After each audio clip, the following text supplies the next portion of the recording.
Si Miguel Malvar ang pangalawang Pangulo ng Pilipinas na madalas malimutan sa kasaysayan.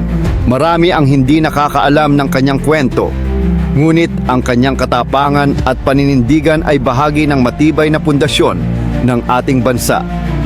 Ngunit sino nga ba talaga si Miguel Malvar? Ipinanganak si Miguel Malvar noong Setyembre 27, 1865 sa Santo Tomas, Batangas.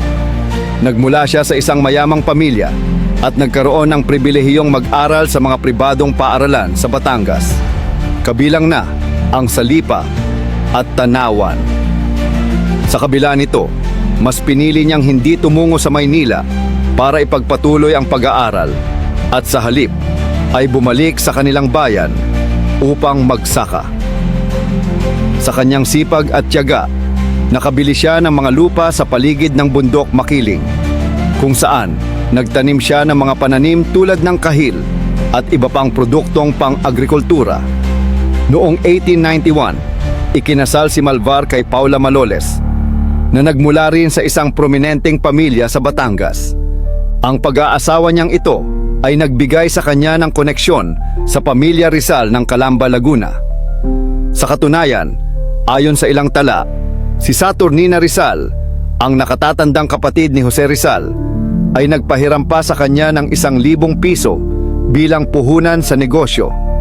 Ngunit ang kanyang buhay ay nagbago nang sumiklab ang himagsikang Pilipino noong 1896. Nang mabalitaan niyang nag-umpisa na ang revolusyon laban sa mga Espanyol, tinipon niya ang kanyang mga tauhan at dinisarmahan ang mga Guardia Civil sa Santo Tomas bago lumipat sa Talisay. Dahil dito, idineklara ng mga Espanyol ang batas militar sa Batangas. Gayunpaman, hindi natinag si Malvar. Patuloy niyang pinalakas ang kanyang hukbo sa bundok Makiling. Noong Enero 1897, sumanib siya kay Emilio Aguinaldo sa Cavite at tinulungan ito sa mga laban sa mga Espanyol. Dahil sa kanyang husay sa pakikidigma, itinalaga siya bilang Tenyente General. Ngunit matapos ang Tejeros Convention at ang kontrobersyal na pagpatay kay Andres Bonifacio, nagdesisyon si Malvar na bumalik sa Batangas upang ipagpatuloy ang laban. Matapos ang kasunduan sa Biak na Bato noong 1897, isa si Malvar sa mga revolusyonaryong ipinatapon sa Hong Kong, ngunit hindi siya nagtagal doon. Bumalik siya sa Pilipinas noong Hunyo 15, 1898, 3 araw matapos ideklara ni Aguinaldo ang kasarinlan ng Pilipinas. Ngunit hindi nagtagal, dumating ang mga Amerikano at sinakop ang Maynila noong 1898. Muling sumiklab ang labanan at agad na nagtungo si Malvar sa Laguna upang ipagtanggol ang mga bayan sa rehiyon.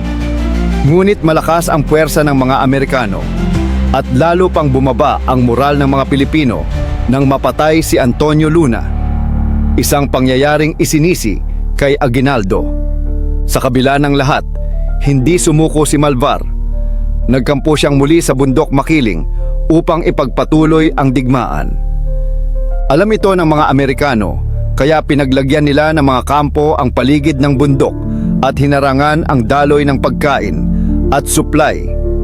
Ginutom nila ang mga revolusyonaryo upang mapilitan silang sumuko.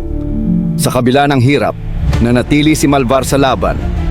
Noong 1901, nang mahuli si Aguinaldo ng mga Amerikano, siya na ang itinuturing na pinakamataas na opisyal ng revolusyon, kaya siya na rin ang naging Pangulo ng Pilipinas sa panig ng mga revolusyonaryo.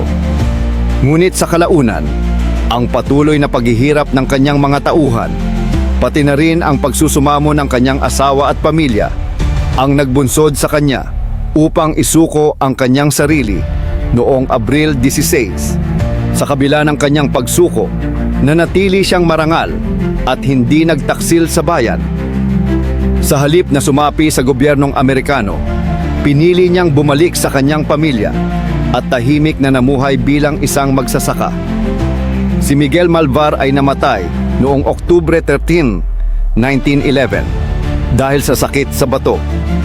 Hanggang sa kasalukuyan, patuloy pa ring isinusulong ng mga historiador ang kanyang pagkilala bilang pangalawang Pangulo ng Pilipinas.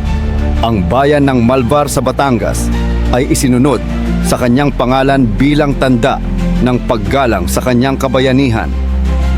Bagaman hindi palaging nabibigyan ng pansin ang kanyang papel sa kasaysayan, hindi maitatangging si Malvar ay isang tunay na mandirigma, isang taong hindi kailanman sumuko sa laban para sa kalayaan ng Pilipinas.